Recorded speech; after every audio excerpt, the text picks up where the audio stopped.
Caros amigos, tudo bem? Meu nome é Renato Serra e essa é a Reciclagem Democrática. Semana conturbada, muitos conflitos, guerra, conflito entre poderes, muita coisa acontecendo. Queria agradecer a você que me acompanha, né? O canal está crescendo graças a você. Peço que você vá lá, se possível, perca um tempinho, deixe o seu like, compartilhe o vídeo, recomende aos amigos, tente se manter informado, é muito importante. Mas não vá através de versões, tente ir no fato, né? Tudo que eu falo aqui você pode comprovar, buscando aí, dando um Google, indo exatamente na fonte primária e você vai entender o que está acontecendo de fato, né? Tem muita gente boa também fazendo um trabalho na internet exatamente de esclarecimento, né? Contra as versões e narrativas que nos são impostas aí pelos grandes veículos de mídia mainstream, que querem exatamente formatar a sua opinião. Mas enfim, é por isso que nós estamos aqui, para ajudá-lo a formar a sua opinião. Dito isso, vamos aos principais assuntos da semana.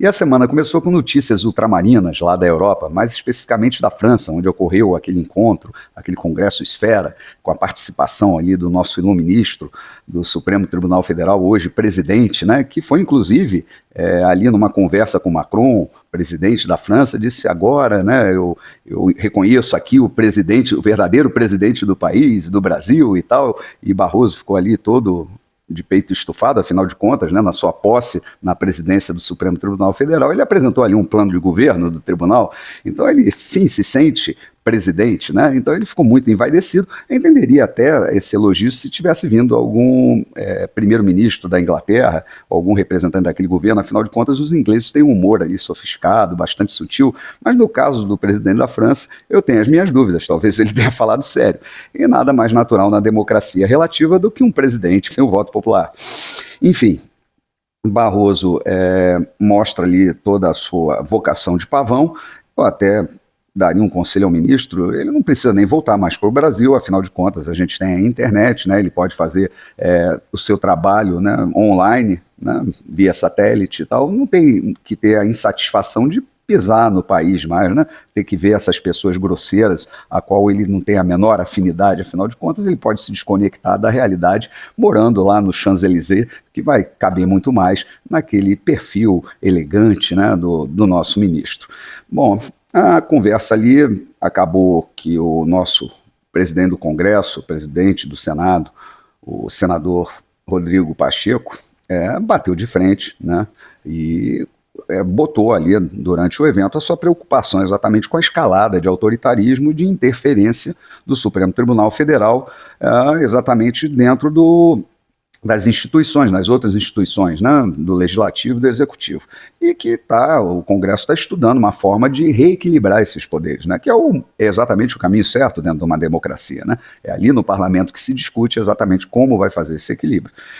Obviamente que o Gilmar estava lá, que também é outro iluministro que não gosta das pessoas grosseiras desse nosso país, né, e falou lá que, com todas as letras, né, para se entender bem, que o Supremo Tribunal Federal combateu a Lava Jato e também, graças ao Supremo Tribunal Federal, que hoje Lula é presidente. Falou isso com todas as letras ali, o que deu, obviamente, ao Pacheco, né, ao Rodrigo Pacheco, razão pelo que ele estava falando, né? E aí a gente vê as consequências dessas falas de Gilmar e dessa exposição que o Brasil hoje tem no mundo, que foi exatamente um relatório da OCDE. O Brasil quer entrar nessa organização de livre comércio e tem lá um grupo anti-suborno que denunciou exatamente uma preocupação com a impunidade no Brasil, né? E mais especificamente falando da anulação das provas, né? Daquele processo da Odebrecht, essa anulação feita lá de forma monocrática, ali pelo Dias Toffoli, sendo que a Odebrecht também participou de um processo nos Estados Unidos, em que ela foi ré, e ela fez todo o acordo lá em cima dessas provas e confessou os crimes cometidos, né? Inclusive os crimes de suborno, de corrupção e tal. E aqui essas provas são anuladas. Então a OCDE, né, demonstrou exatamente nesse relatório o que o Brasil está se tornando, numa cleptocracia, que é a grande verdade, mas dessa vez não comandada pelo Executivo, e sim endossada pelo Judiciário.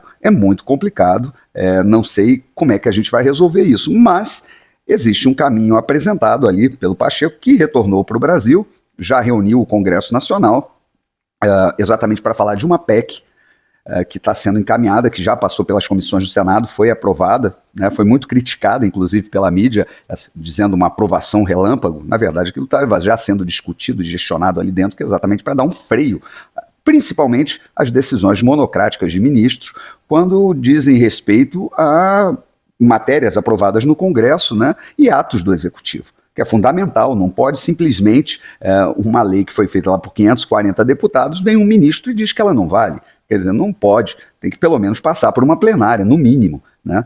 E aí tem várias coisas, vários instrumentos ali dentro dessa PEC que pretende exatamente reequilibrar os poderes no país. Isso tem incomodado a grande imprensa, os partidos nanicos, né, que usam o Supremo como escada para as suas demandas. Então tudo isso é um caldo, mas a verdade é que nessa reunião com o Congresso Nacional, houve um acordo com a Câmara de Deputados, que estava em obstrução, né, já há 3 semanas, e foi ali feito um acordo de cavalheiros, a obstrução foi suspensa, ou seja, as matérias voltam a tramitar no Congresso Nacional com normalidade, na Câmara de Deputados e no Senado, e nesse momento a PEC foi encaminhada, então, para a Câmara de Deputados para que passe nas comissões e seja votada. O fato de ser uma PEC, ela não depende de sanção presidencial. Então, se ela for aprovada, né, ela entra em vigor imediatamente. Então, vamos aguardar isso, porque é um momento importante da nossa democracia e que deve dar com isso um freio aos ímpetos autoritários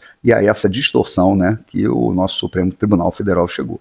Bom, mas para não dizer que não foi só isso que aconteceu, o Dias Toffoli também, essa semana, proibiu o acesso às imagens daquele episódio que ocorreu lá no aeroporto da Itália com o nosso outro ministro, o ministro vingador, Alexandre de Moraes, né, a reencarnação de McCarthy, é aquele cara, né, que todo mundo já conhece, né, bem o caráter, né, o tipo de pessoa que ele é. E essas imagens foram negadas a serem dadas a público, né, as imagens que foram fornecidas exatamente pelo Ministério Público italiano.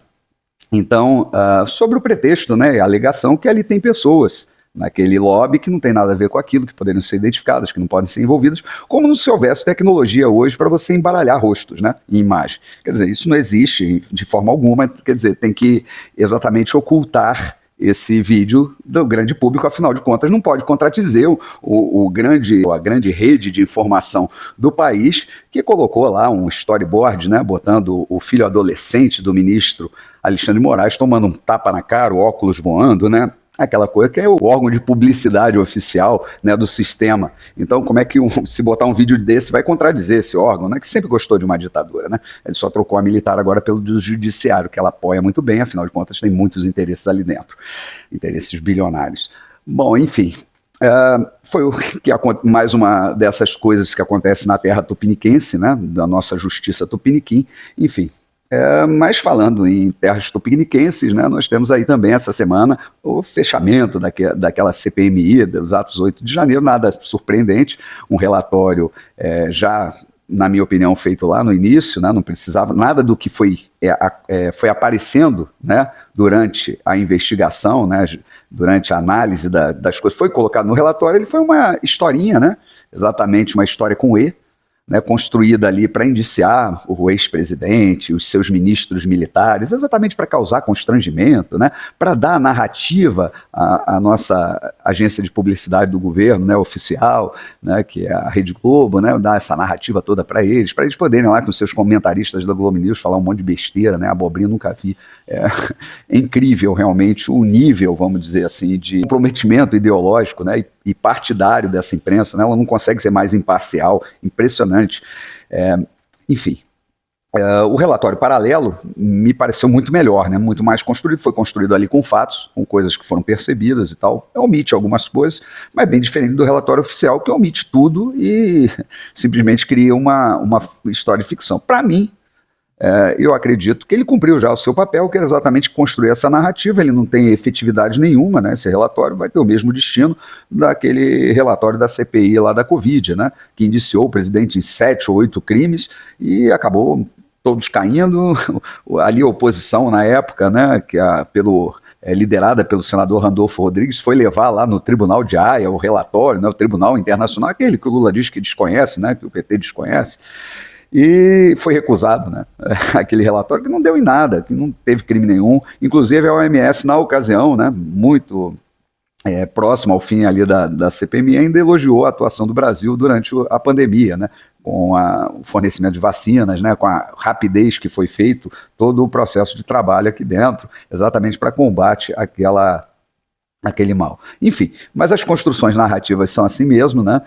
As pessoas querem exatamente botar essa visão de mundo e levar as pessoas exatamente a entrar nisso. Bom, e para encerrar, né, para não ficar muito longo esse vídeo, vamos falar um pouquinho lá da guerra que está acontecendo, né, a guerra que começou, e o Brasil essa semana, na presidência rotativa lá do Conselho de Segurança da ONU, tinha como incumbência apresentar lá uma resolução, né, exatamente para ver o que dava para se fazer nesse momento. E o Brasil, mais uma vez, fez lá o seu papel de tolo, né, afinal de contas a diplomacia erra no tom.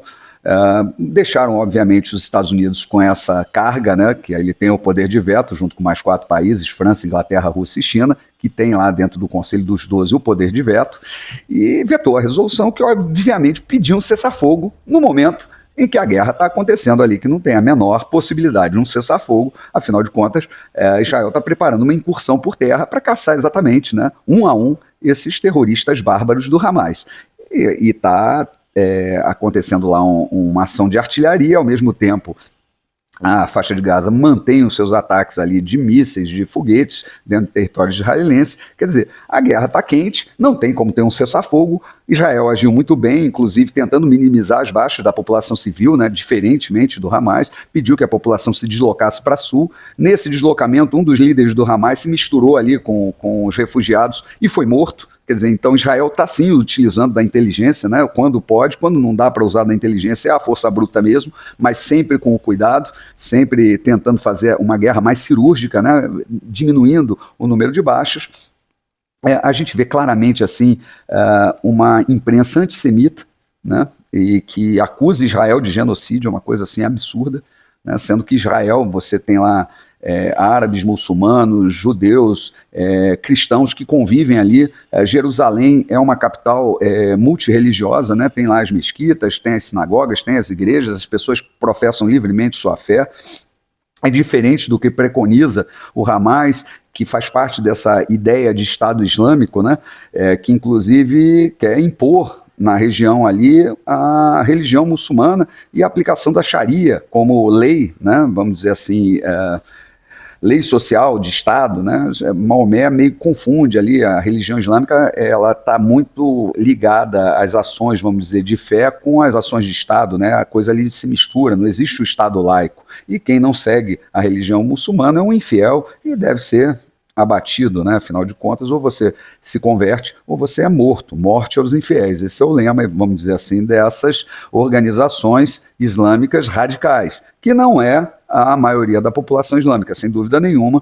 Eles são pessoas de paz, são pessoas pacíficas, mas existem esses grupos que não são pequenos, né? Você tem ali o Hezbollah no Líbano, você tem o Estado Islâmico dentro do Irã, você tem ali o Hamas, né, dentro da faixa de Gaza. Quer dizer, é uma luta pela civilização e não é o momento, inclusive, de falar de Estado palestino, porque não é isso que o Hamas defende, né? Se confunde essas coisas. É necessário, sim, não há dúvida que os palestinos ali que se identificam como um povo, né, têm uma história, eles merecem, né, ser reconhecidos como um Estado. Mas Israel ele tem que se afirmar ali naquela região como país, como nação, né, como uma nação plural, inclusive bastante liberal.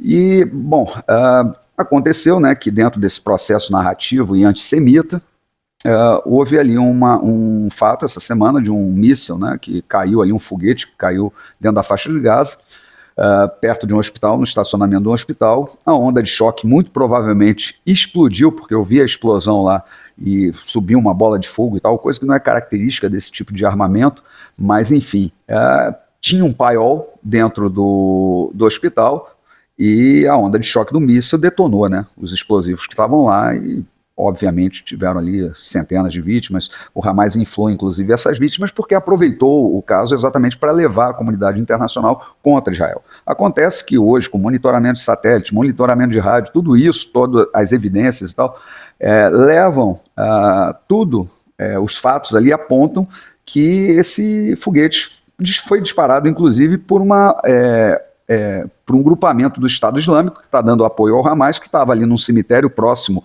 ao hospital, e quando lançou esse míssil falhou. E ele aí caiu dentro do estacionamento. Houve um diálogo ali entre os combatentes ali do Hamas, do Estado Islâmico, que confessam exatamente isso, mas eles usaram isso como propaganda de guerra e, obviamente, declararam que era um míssil de Israel. E a imprensa mundial, sem checar, sem fazer nada, saíram logo acusando Israel de prática de crime de guerra, né? Sem ter nenhum fundamento ainda real, apenas a declaração de um grupo terrorista. E assim, vamos chegando ao final do nosso vídeo. Queria agradecer a vocês aí pela paciência, desculpe o vídeo alongado, mas eu tinha que falar essas coisas para vocês. Um grande abraço a todos e até a próxima.